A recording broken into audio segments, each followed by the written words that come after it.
The Arizona sun blazed mercilessly over the rugged terrain of Copper Ridge, casting long shadows across the dusty main street. Sheriff Thomas McKinnon adjusted his hat brim as he stepped out of his office, his weathered face set in its usual stern expression.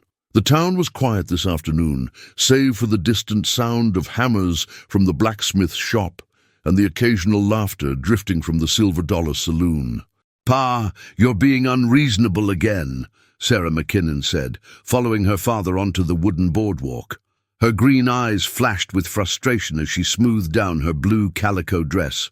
"Maria's done nothing but help this town. She's taught half the women here how to mend their clothes proper." McKinnon's jaw tightened. "That half-breed's got no business filling your head with Apache nonsense, Sarah. I've told you before, stay away from her and her kind." "Her kind?" Sarah's voice rose slightly. "She's lived here longer than most of us, Pa, and she's never caused any trouble." The sheriff turned to face his daughter, his steel-grey eyes hard as flint. "Trouble's what they bring, girl. Mark my words. The Apache are planning something. I can feel it in my bones." Sarah shook her head, auburn curls catching the sunlight. "That's just your prejudice talking, Pa. Not all Apache are hostile. Maria's told me about her people." "Enough!" McKinnon's voice boomed across the street, causing several passers-by to look their way. "I won't have my daughter consorting with savages or listening to their lies. You'll stay away from that woman, and that's final." Meanwhile, 15 miles northeast in the sacred red rocks of Canyon de Chelly, a magnificent Mustang stood silhouetted against the afternoon sky. The horse's coat was the color of burnished copper, his mane flowing like liquid flame in the desert wind. The Apache called him Thunder Spirit, believing he carried the souls of their ancestors on his back. Running Bear, a young Apache warrior barely 20 summers old, watched the Mustang from a respectful distance. He had been tracking a small herd of wild horses for 3 days, but this one was different. Thunder Spirit turned his noble head toward the warrior, dark eyes seeming to hold ancient wisdom. "You are sacred, my brother," Running Bear whispered in his native tongue. "The spirits have blessed you with freedom." Thunder Spirit snorted softly, pawing the red earth with one powerful hoof. Something in the wind carried a scent of danger, smoke and fear and human distress. The Mustang's nostrils flared as he lifted his head, scanning the horizon with the keen senses that had kept him alive in this harsh land. Back in Copper Ridge, Sarah had retreated to Maria Santos's small shop behind the general store. The half-Apache woman looked up from her sewing, her weathered hands pausing in their work. Despite being in her 40s, Maria moved with the quiet grace of her Apache heritage, her dark hair streaked with premature silver. "Your father is afraid," Maria said gently, setting down her needle. "Fear makes men say harsh things." Sarah sank into a wooden chair, her shoulders slumping. "I don't understand his hatred, Maria. What happened to make him so bitter toward your people?" Maria's dark eyes grew distant. "Many things, child. The Apache wars, the raids, the broken treaties. Your father lost friends in those conflicts. But hatred breeds only more hatred. It blinds men to the truth." "What truth?" Sarah leaned forward, genuinely curious. "That we are all children of the same earth, breathing the same air, bleeding the same red blood." Maria picked up her sewing again, her voice soft but firm. "The Apache word for peace isn't tea. It means the good way, but few men seek the good way anymore." As the afternoon wore on, Thunder Spirit felt the pull of destiny drawing him toward the white man's town. He had lived free for 8 years, evading capture by cowboys and cavalry alike. But today, something called to him, a voice on the wind that spoke of danger and the need for courage. The Mustang began his descent from the high country, his hooves finding purchase on the rocky trail with the sure-footedness of his kind. Behind him, the sacred mountains seemed to glow with an inner fire as the sun began its journey toward the western horizon. In Copper Ridge, Sheriff McKinnon was cleaning his rifle when Deputy Bill Hayes burst through the door, his face flushed with excitement and concern. "Sheriff, we got trouble. Real trouble." McKinnon looked up sharply. "What kind of trouble, Bill?" "Apache tracks, sir. Fresh ones, leading right toward town." The sheriff's eyes narrowed as he set down his cleaning cloth. How many? Hard to say. Could be a war party, could be scouts. But they're out there, Sheriff. And they're moving this way. McKinnon stood slowly, his hand instinctively moving to his gun belt. Round up the men, Bill. Every able-bodied man in town. If the Apache want to fight, we'll give them one they won't forget. As the two men hurried out to organize the town's defenses, neither noticed the lone figure watching from the shadows near the livery stable. Sarah McKinnon had heard every word, and her heart raced with a mixture of fear and determination. She had to warn Maria, and somehow she had to find a way to prevent the bloodshed that seemed inevitable. The stage was set for a confrontation that would test the bonds of prejudice and understanding, with Thunder Spirit unknowingly galloping toward a destiny that would change everything for the people of Copper Ridge. The crimson sun had barely crested the eastern mountains when Sarah McKinnon slipped out of her father's house, her boots silent on the dusty path leading to Maria's shop. The town was still asleep, save for the occasional rooster's crow and the distant lowing of cattle from the surrounding ranches. She clutched a small bundle of food wrapped in a checkered cloth, her excuse for the early morning visit. Maria was already awake, grinding corn for her morning meal. She looked up as Sarah entered, her dark eyes immediately sensing the young woman's distress. "You should not be here, child," Maria said softly. "Your father's anger runs deep, as the canyon rivers." "I had to warn you," Sarah whispered urgently. "Pa thinks there's going to be an Apache attack. He's gathering the men. They're planning to ride out and—" She couldn't finish the sentence. Maria's hands stilled on the grinding stone. "There will be no attack from my people. The elders seek only peace, but there are others, white men who profit from war, who would see blood spilled for their own gain." Before Sarah could ask what she meant, the sound of approaching horses echoed through the morning air. Not the steady rhythm of a patrol, but the chaotic thundering of men riding hard and fast. Sarah peered through the small window and gasped. "Riders coming! They're not from town! I don't recognize them!" Maria quickly moved to her hiding place behind a loose floorboard, retrieving a worn leather pouch. "Take this." She pressed it into Sarah's hands. "If something happens to me, give this to Running Bear. Tell him the white dove remembers the sacred places." "Maria, what—" The door burst open with a crash of splintered wood. 3 men stormed in, their faces masked with dirty bandanas, guns drawn. The leader, a tall man with cold blue eyes and a jagged scar running from his left ear to his jaw, surveyed the room with predatory satisfaction.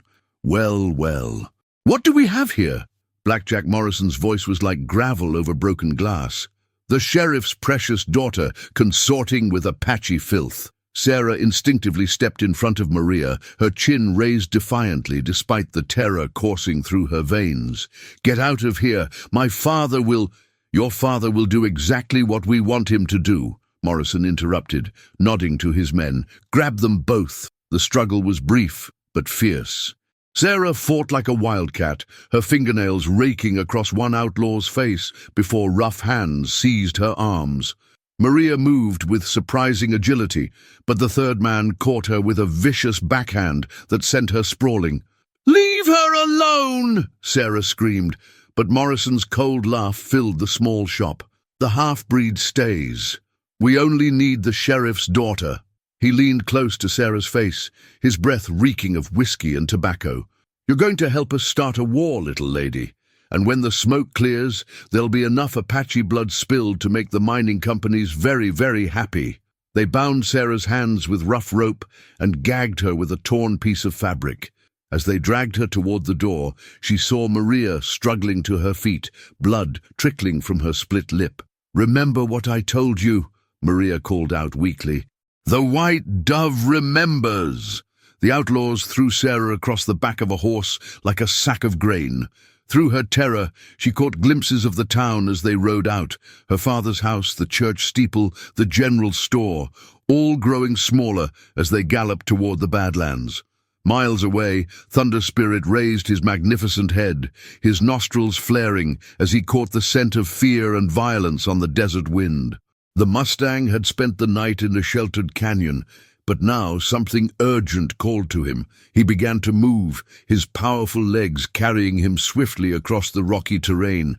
In the hidden camp where the outlaws had taken Sarah, Morrison's men were already preparing for the next phase of their plan.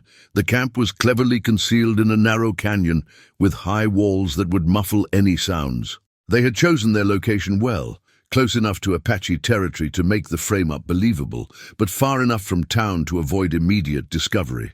"Boss, you sure this is going to work?" asked Jake Henley, a nervous man with twitching hands and darting eyes.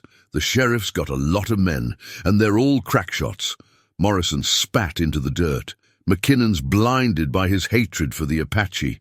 When we leave evidence that they took his daughter, he'll ride out with every gun in town.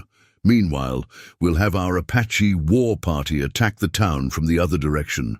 "What about the girl?" asked the third man, Pete Rawlins, a giant of a man with hands like ham hocks. "She'll be found eventually," Morrison said with a cruel smile. "Dead, of course, killed by savage Apache warriors. The territorial governor will have no choice but to send in the cavalry and clear out every Apache from here to the Mexican border." Sarah, bound and gagged but very much alive, listened to every word from where they had tied her to a scrub oak. Her heart pounded as she realized the scope of their plan. They weren't just criminals. They were orchestrating a massacre that would destroy both her town and the Apache people. As the morning sun climbed higher, Thunder Spirit approached the canyon where Sarah was held. The Mustang's keen senses detected the scent of horses, men, and fear. He moved carefully, his hooves silent on the rocky ground, until he reached a vantage point overlooking the outlaw camp. The sight that met his eyes stirred something primal in the noble animal. A young woman, little more than a girl, was tied and helpless, surrounded by men who radiated violence and malice. Thunder Spirit had lived free all his life, but he had also witnessed the cruelty that men could inflict on each other and on the innocent. The Mustang's dark eyes fixed on Sarah, and for a moment their gazes met across the canyon. In that instant, Sarah saw something that gave her hope, intelligence, compassion, and a wild strength that had never been broken by bit or bridle. Thunder Spirit backed away from the canyon rim, his mind working with an intelligence that those who had tried to capture him had never suspected. He knew where to find help, knew who among the Apache would understand the urgency of what he had witnessed. As the Mustang began his journey to find Running Bear, Sarah closed her eyes and tried to remember everything Maria had taught her about Apache customs and language. If she was going to survive this ordeal, she would need every bit of knowledge and courage she could summon. The sun climbed higher, and in Copper Ridge, Sheriff McKinnon was about to discover that his daughter was missing. The stage was set for a confrontation that would test every prejudice, every assumption, and every bond of loyalty in the Arizona Territory. Thunder Spirit's hooves drummed against the desert floor as he raced toward the Apache camp, hidden in the shadow of the sacred red rocks.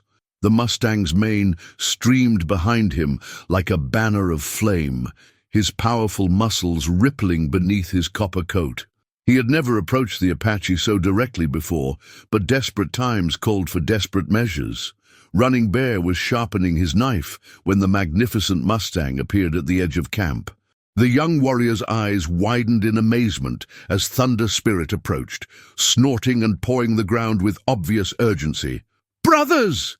Running Bear called to his companions. "The sacred horse has come to us!" Old Bear Claw, the tribe's medicine man, emerged from his wickiup with slow, measured steps. His ancient eyes studied the Mustang with deep understanding. "Thunder Spirit brings a message from the spirit world," he said in Apache. "Listen well, my son." Thunder Spirit moved in a circle, then galloped a short distance toward the canyon where Sarah was held captive before returning to the camp. He repeated this pattern 3 times, his dark eyes fixed on Running Bear with unmistakable intelligence. "He wants us to follow," Running Bear breathed. "Something is wrong, something that requires our help." Meanwhile, in Copper Ridge, Sheriff McKinnon had discovered his daughter's absence. His weathered face was pale with fury and fear as he questioned Maria Santos, who sat in his office with a blood-stained cloth pressed to her swollen lip. "I've told you everything I know," Maria said quietly. 3 men took her. The leader had a scar on his face from here to here. She traced a line along her jaw. "Apache?" McKinnon's voice was deadly quiet. "No." Maria's response was firm. "These were white men, outlaws. They spoke of starting a war, of making the mining companies rich." McKinnon slammed his fist on the desk, making the oil lamp jump. "Don't lie to me, woman. Apache took my daughter, and by God, I'll make them pay." "Sheriff McKinnon?" Maria stood slowly, her dignity intact despite her injuries. "If you ride out with hatred in your heart, you will find only death. Your daughter's blood will be on your hands." "Get out!" McKinnon snarled. "Get out before I throw you in a cell for aiding and abetting." Maria walked to the door, then turned back. "The white dove remembers the sacred places," she said softly. "When you are ready to hear the truth, remember those words." As Maria left the sheriff's office, she nearly collided with Deputy Hayes, who was leading a group of armed townsmen down the street. "Sheriff," Hayes called out, "we found Apache tracks leading toward Devil's Canyon. Fresh ones." McKinnon emerged from his office, his face set like granite. "How many men do we have?" 15, sir. All good shots. We can ride within the hour." "Make it 30 minutes, McKinnon commanded. "I want every Apache in the territory to know what happens when they touch my family." Unknown to the sheriff, the tracks his men had found were deliberately planted by Morrison's gang. The outlaws had used stolen Apache horses to lay a false trail, knowing that McKinnon's hatred would blind him to the deception. In the hidden canyon, Sarah had managed to work one hand partially free from her bonds. The rope was still tight, but she could feel circulation returning to her fingers. She had been listening to the outlaws' conversation, learning more about their plan with each passing hour. "The Apache horses are in position," Jake Henley reported to Morrison. "When the sheriff's posse rides out, our boys will hit the town from the east. Make it look like a coordinated attack." Morrison nodded, cleaning his fingernails with a wicked-looking knife. "And our Apache friend? Tied up in the old mine shaft, just like you wanted. When they find him with the sheriff's daughter's hair ribbon, it'll be all the proof they need." Sarah's heart sank. They had captured an innocent Apache man to frame for her kidnapping. The scope of their cruelty seemed boundless. Thunder Spirit had led Running Bear and 2 other warriors to a ridge overlooking the outlaw camp. The young Apache studied the scene below with the practiced eye of a hunter. He counted the men, noted their weapons, and most importantly, spotted the bound figure of a young white woman tied to a tree. "The sheriff's daughter," Running Bear whispered. "This is what Thunder Spirit wanted us to see." Swift Arrow, the elder of the 2 warriors, frowned. "Why should we help the white men? They have shown us nothing but hatred." "Because," Running Bear replied, "hatred begets only more hatred. And because Thunder Spirit has asked us to help." The sacred Mustang seemed to understand their words. He touched Running Bear's shoulder gently with his muzzle, then looked toward the camp below. "There is something else." The 3rd warrior, Young Wolf, pointed toward a distant dust cloud. "Riders approaching from the east. Many riders." Through his field glasses, Running Bear could see Sheriff McKinnon's posse, riding hard toward a different canyon, the one where Morrison's men had planted the false trail. The outlaws' plan was working perfectly. "They will find nothing but empty desert," Running Bear said grimly, "while the real enemies prepare to strike the town." As if summoned by his words, another dust cloud appeared on the horizon, this one heading directly toward Copper Ridge. Morrison's fake Apache war party was beginning their attack. Running Bear made a decision that would have been unthinkable just days before. "Swift Arrow, ride fast to the town, warn them of the true attack. Young Wolf, circle around to the mine shaft, free the Apache prisoner before they can use him in their deception." "And you?" Swift Arrow asked. Running Bear looked at Thunder Spirit, then at the camp below where Sarah McKinnon waited for rescue. "I will save the sheriff's daughter and pray that her father's hatred does not blind him to the truth." The young warrior began his descent into the canyon, his moccasined feet silent on the rocky slope. Behind him, Thunder Spirit paced restlessly, every instinct telling him to charge into the camp and trample Sarah's captors. But he was intelligent enough to understand that stealth was required. As the sun reached its zenith, the pieces of Morrison's deadly puzzle were falling into place. Sheriff McKinnon's posse was miles away, chasing shadows. The fake Apache war party was approaching the defenseless town. And in the hidden canyon, Sarah McKinnon waited for rescue, unaware that her salvation would come from the very people her father despised. The stage was set for a confrontation that would test every assumption about enemies and allies, about prejudice and understanding, about the bonds that can unite even the most unlikely of partners in the face of true evil. The desert wind carried the acrid smell of smoke as Running Bear crept closer to the outlaw camp. His keen eyes assessed every detail. 3 men visible, weapons within easy reach, and Sarah McKinnon bound to a gnarled oak tree about 30 yards from the main camp. The young Apache warrior had faced many dangers in his 20 summers, but never had the stakes been so high. Above on the canyon rim, Thunder Spirit waited with the patience of a predator. The Mustang's dark eyes never left the scene below, his powerful muscles coiled and ready to spring into action at a moment's notice. In the camp, Morrison was growing impatient. "Jake, how long before our boys hit the town?" Henley consulted his pocket watch, sweat beading on his forehead despite the desert heat. "Should be any minute now, boss. And the sheriff's posse is still chasing ghosts in Devil's Canyon." Morrison's scarred face twisted into a cruel smile. "Perfect. When the shooting starts, we'll put a bullet in the girl and leave her for her daddy to find, along with enough Apache evidence to convince even the bleeding hearts in Washington that these savages need to be wiped out." Sarah's blood ran cold at his words. She had worked her left hand almost completely free from the ropes, but she was still far from escape. Her only hope lay in the Apache warrior she had glimpsed, moving through the rocks, and in the magnificent Mustang that seemed to be coordinating the rescue. 20 miles away, Sheriff McKinnon's posse had reached the end of the false trail. The lawman's face was grim as he studied the ground, his experienced tracker's eyes finding nothing but wind-blown sand and scattered rocks. "Sheriff!" Deputy Hayes called out. "There's nothing here. No sign of a camp, no tracks leading deeper into the canyon." McKinnon's jaw clenched. Something was wrong, terribly wrong. In all his years of tracking, he had never seen a trail simply vanish like this. "Bill, get me your field glasses." Through the lenses, he could see smoke rising from the direction of Copper Ridge. Not the lazy smoke of cook fires, but the thick, black smoke of burning buildings. His heart lurched as the truth hit him like a physical blow.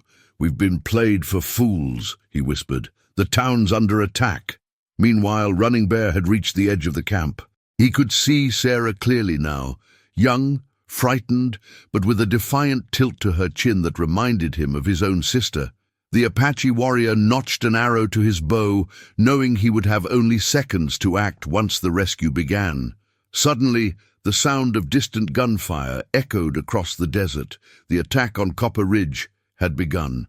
"There it is!" Morrison exclaimed, jumping to his feet. "Jake, Pete, it's time to finish this." But as Morrison drew his gun, a shadow fell across the camp. Thunder Spirit had left his position on the canyon rim, approaching silently through a narrow ravine. The Mustang's arrival was so unexpected that the outlaws stood frozen for a crucial moment. "What in the hell?" Morrison began. Running Bear's arrow took Jake Henley in the shoulder, spinning him around and sending his gun flying. The young warrior leaped from his hiding place, his war cry echoing off the canyon walls as he charged toward Sarah. "Apache!" Pete Rawlins shouted, fumbling for his rifle. "It's a trap!" Morrison's gun barked twice, the bullets whining past Running Bear's head as the warrior zigzagged toward the oak tree. Thunder Spirit, seeing his human ally in danger, did something that would have been impossible for a lesser horse. He charged directly into the camp, his iron-hard hooves striking sparks from the rocky ground. Pete Rawlins screamed as the Mustang's shoulder caught him in the chest, sending him flying backward into the campfire. The man's clothes ignited instantly, and he rolled frantically in the dirt, his screams of pain echoing through the canyon. Sarah had freed her left hand completely and was working on the gag when Running Bear reached her. His knife flashed as he cut through her bonds, his dark eyes meeting hers with quiet intensity. "Can you ride?" he asked in accented English. "Yes," she gasped, pulling the gag from her mouth. "But there's an Apache prisoner. They're going to frame him for my kidnapping." Running Bear's expression darkened. "Young Wolf has gone to free him. We must leave now." But Morrison wasn't finished. The outlaw leader had taken cover behind a boulder, his gun trained on the unlikely pair. "Nobody moves," he shouted. "I'll kill them both." Thunder Spirit, however, had other plans. The Mustang had been moving in a wide circle around the camp, and now he positioned himself between Morrison and his intended victims. The outlaw's shots went wide as the magnificent animal reared up, his hooves flashing in the sunlight.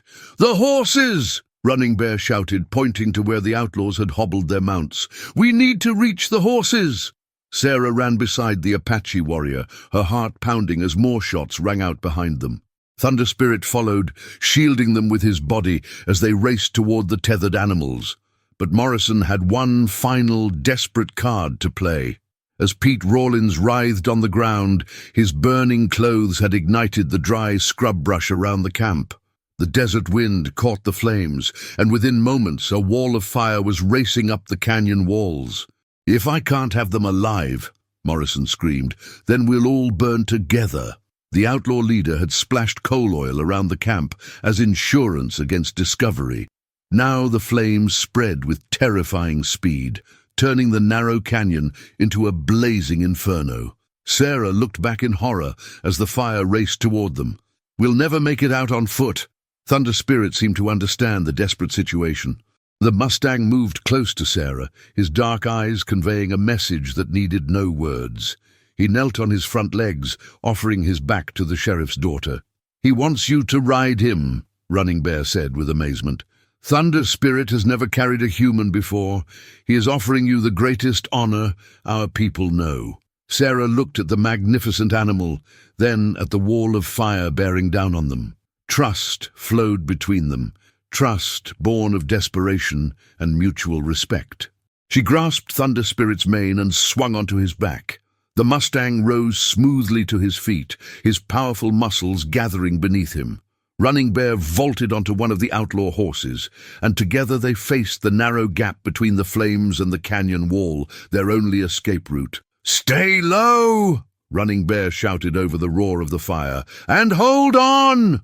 Thunder Spirit launched himself forward, his hooves finding purchase on the rocky trail as flames licked at his flanks.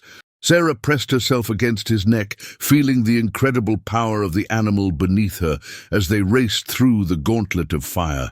Behind them, Morrison's screams were lost in the crackling of the flames as the canyon became a furnace. The outlaw's greed and hatred had become his funeral pyre. As they burst free from the canyon, Sarah saw the smoke rising from Copper Ridge in the distance. The battle for the town was still raging, and somewhere in that chaos, her father was about to discover that everything he believed about his enemies was wrong. Thunder Spirit's greatest test lay ahead, not just to save Sheriff McKinnon, but to help heal the wounds that hatred had carved into the hearts of both peoples. The desert sun was beginning its descent toward the western mountains when Sheriff McKinnon's posse thundered into Copper Ridge. The sight that greeted them was chaos. The Silver Dollar Saloon was ablaze, windows were shattered along Main Street, and the acrid smell of gunpowder hung heavy in the air. "Dear God," Deputy Hayes breathed, surveying the destruction. "We're too late." McKinnon's face was carved from stone as he dismounted, his hand instinctively moving to his gun. "Round up the survivors. I want to know how many we lost." But even as he spoke, his eyes were scanning the street for any sign of his daughter. The guilt gnawed at him like a physical pain. He had been chasing shadows while his own town burned. Dr. Patterson emerged from behind an overturned wagon, his shirt sleeve torn and bloodied. "Sheriff," Thank God you're back. We held them off, but just barely. How many casualties? McKinnon's voice was hoarse. 3 dead, 8 wounded. Could have been much worse if it wasn't for... The doctor paused, his expression puzzled. Well, this is going to sound strange, but we had help from the Apache. McKinnon's eyes narrowed dangerously. What kind of help? One of their warriors, young fellow, came racing into town just as the attack began. Warned us it was coming. Said the real Apache people wanted no part of it. Dr. Patterson wiped sweat from his brow. Without that warning, they would have caught us completely off guard. Before McKinnon could respond, a commotion arose at the edge of town. Thunder Spirit appeared first, his copper coat gleaming in the afternoon light, Sarah clinging to his back. Behind them rode Running Bear, leading a second horse, carrying an Apache man McKinnon didn't recognize. "Sarah!" McKinnon's voice cracked with emotion as he ran toward his daughter.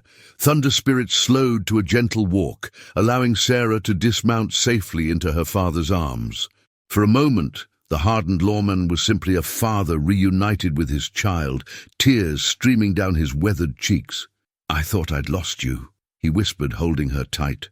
"When we found that false trail, I knew I'd been a fool." Sarah pulled back to look at her father, her green eyes serious. "Pa, you need to listen to me. The Apache didn't take me. It was white men, outlaws working for the mining companies. They wanted to start a war." McKinnon's gaze shifted to Running Bear, who sat quietly on his horse, waiting. The young Apache warrior's bearing was proud, but non-threatening, his dark eyes meeting the sheriff's with quiet dignity. "You saved my daughter," McKinnon said slowly, the words seeming to cost him great effort. "Thunder Spirit saved her," Running Bear replied in careful English. "I only followed where the sacred horse led." As if understanding the conversation, Thunder Spirit stepped forward and gently nuzzled Sarah's shoulder. The Mustang's dark eyes seemed to hold ancient wisdom as he looked from father to daughter, then to the Apache warrior who had risked everything to help them. Maria Santos appeared from the crowd that had gathered, her face still showing the bruises from her encounter with Morrison's men. She approached the Apache man that young Wolf had rescued from the mine shaft. "Broken wing," she said softly in Apache, then switched to English. "This is my cousin. They were going to use him to frame the Apache for Sarah's kidnapping." McKinnon studied the older Apache man, noting the dignity in his bearing despite the ordeal he had suffered. "I owe you an apology," he said quietly. "I owe all of you an apology. Words are like the desert wind," Running Bear said, dismounting from his horse. "They can carry seeds of hatred, or they can carry seeds of peace. The choice belongs to each man." Dr. Patterson stepped forward, his medical bag in hand. "We should see to the wounded on both sides. Healing begins with caring for those who hurt." As the doctor began tending to the injured, Sarah moved to stand beside Thunder Spirit. The magnificent Mustang had lowered his head, allowing her to stroke his neck. "He's the real hero," she said softly. "Without him, none of this would have been possible." McKinnon watched his daughter with the sacred horse, seeing something he had never noticed before. The way she moved with gentle confidence, the way her eyes held compassion instead of fear. His daughter had grown up while he wasn't looking, and she had become someone better than he had ever been. "Running Bear," McKinnon said, his voice rough with emotion, "I've spent years hating your people based on old wounds and older fears. I was wrong. Can your people forgive a stubborn old fool?" The young Apache warrior was quiet for a long moment. Then he smiled, the first genuine smile McKinnon had ever seen from an Apache. "My grandmother once told me that the strongest medicine is forgiveness, but the hardest patient to heal is one's self." Swift Arrow appeared at the edge of the crowd, his horse lathered with sweat from hard riding. "The false war party has been scattered," he reported to Running Bear. "They were hired guns, not Apache. Most fled when they realized their plan had failed." Maria stepped forward, her weathered hands clasped before her. "There is something else you must know, Sheriff. The mining companies will not give up easily. They will try again, perhaps in different ways." McKinnon nodded grimly. "Then we'll be ready for them, all of us together." as the sun set over Copper Ridge, painting the sky in shades of gold and crimson, an unlikely group gathered around Thunder Spirit. The magnificent Mustang stood calmly as Apache and white settlers worked side by side to care for the wounded and repair the damage to their town. Sarah had found her voice as a bridge between the two peoples, translating not just words but feelings and intentions. Running Bear had proven that courage and honor knew no boundaries of race or culture. And Sheriff McKinnon had learned that a man's true enemies are often found not in the color of their skin, but in the greed and hatred that can poison any heart. "What happens now?" Sarah asked, looking up at Thunder Spirit's noble head. The Mustang seemed to understand the question. He lifted his head toward the mountains, his mane flowing in the evening breeze. Then, with a gentle nod toward the assembled crowd, he began to move away from the town. "He returns to the wild," Running Bear said softly. "His work here is done." "Will we see him again?" Sarah asked. "Thunder Spirit will always be there when he is needed," Maria replied, her voice carrying the wisdom of two cultures. "He is the bridge between worlds, the reminder that courage and compassion can overcome any hatred." As the sacred Mustang disappeared into the gathering dusk, the people of Copper Ridge, both Apache and white, began the long work of building something new together. It would not be easy, and there would be setbacks and challenges ahead. But they had learned something precious, that the good way Maria had spoken of was not just an Apache concept, but a human one. The desert wind carried the scent of sage and the promise of rain, and somewhere in the distance, Thunder Spirit's hoofbeats echoed like a heartbeat across the vast landscape of the American West. The magnificent Mustang had charged through fire to save more than just one young woman. He had helped save the souls of two peoples who had forgotten how to see each other as human beings. In the end, that was the greatest rescue of all.